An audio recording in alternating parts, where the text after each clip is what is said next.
The living machinery responsible for photosynthesis, while commonplace and essential to life here on Earth, is still not fully understood. One of its molecular mysteries involves how a protein complex, photosystem II, harvests energy from sunlight and uses it to split water into hydrogen and oxygen.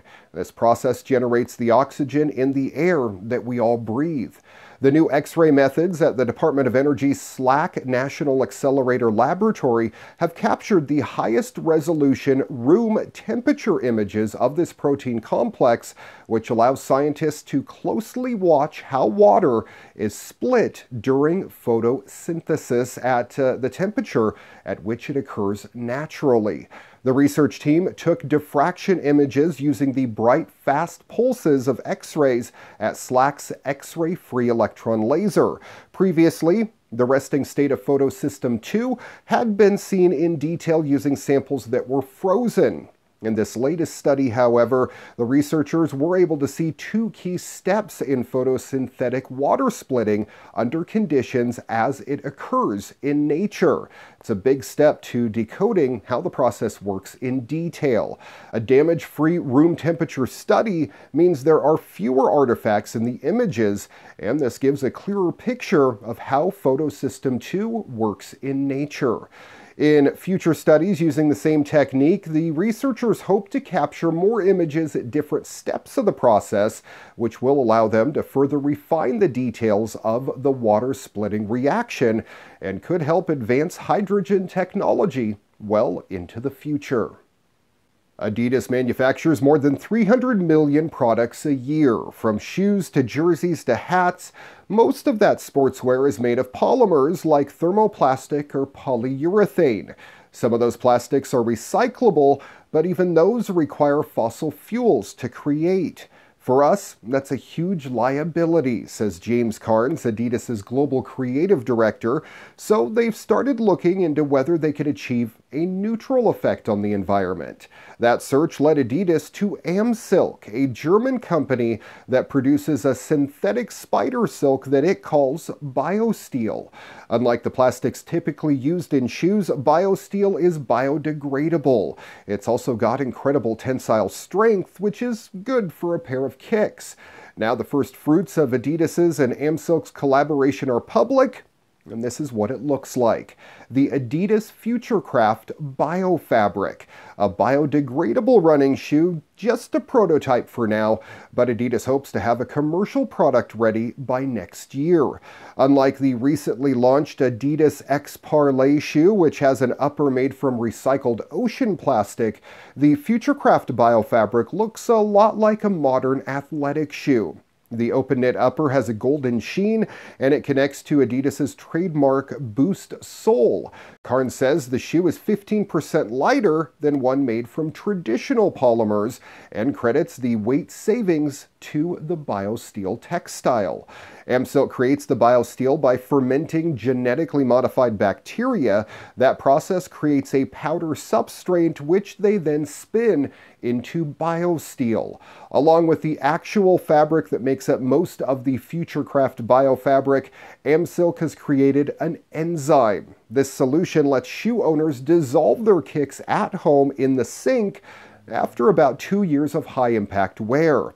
Carnes says the solution comes in little packets like Emergen-C and can safely disintegrate a pair of Futurecraft BioFabric in about an hour. Biodegradability both defines the shoe's appeal and presents its biggest obstacle. Athletic shoes take on a ton of abuse and need to simultaneously protect and empower the athlete. High-performance sportswear has certainly trended slimmer and lighter thanks to technological advances like 3D printing. But a shoe that's designed to disintegrate? Well, most people don't think about buying a product that's intended to break down. As Carnes sees it, a featherweight shoe that can dissolve and return to the earth, it's the next logical step. Researchers have found a way to use diamonds to convert nuclear waste into long-lasting batteries. A team of physicists and chemists at the University of Bristol discovered a new technology which transforms thousands of tons of troublesome nuclear waste into lab-grown diamond batteries, capable of generating a small amount of electricity.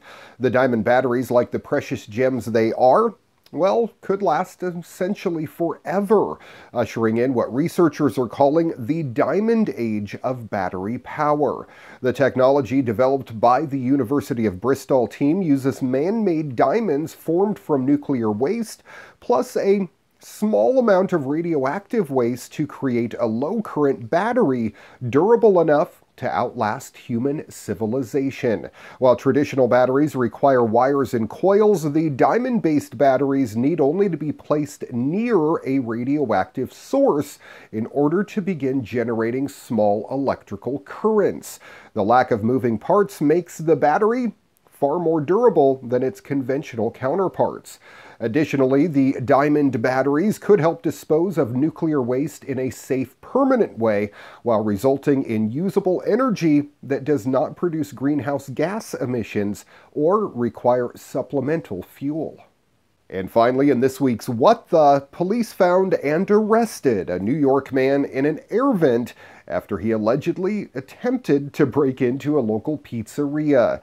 The man was found lodged in a vent in the roof of Pontillo's Pizzeria in Penfield when Monroe County Sheriff's deputies responded to reports of a man yelling. The attempted burglar was identified as 44-year-old Richard Graham of Rochester and was transported to a local hospital where he was treated for some minor injuries. The assistant fire chief told reporters, quote, "He was as far down as he could go without coming out on top of the oven. The ductwork got narrower as you go down closer to the kitchen." Graham caused $2,000 in damage and was arraigned on charges of third-degree burglary, second-degree criminal mischief, and possession of burglary tools.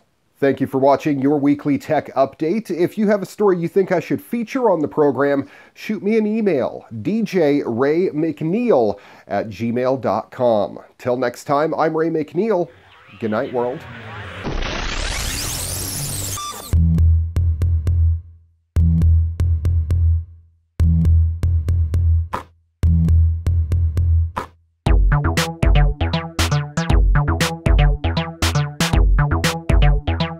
Your weekly tech update brought to you by Holiday Home Care, Phillip Island, Victoria, Australia. It's your turn to relax. Before you get on holiday on the island, contact Holiday Home Care. We can set up your residence or holiday rental, do the shopping for you, provide linen and towels, and make sure it's all ready by the time you get here, giving you more time to enjoy what Phillip Island has to offer.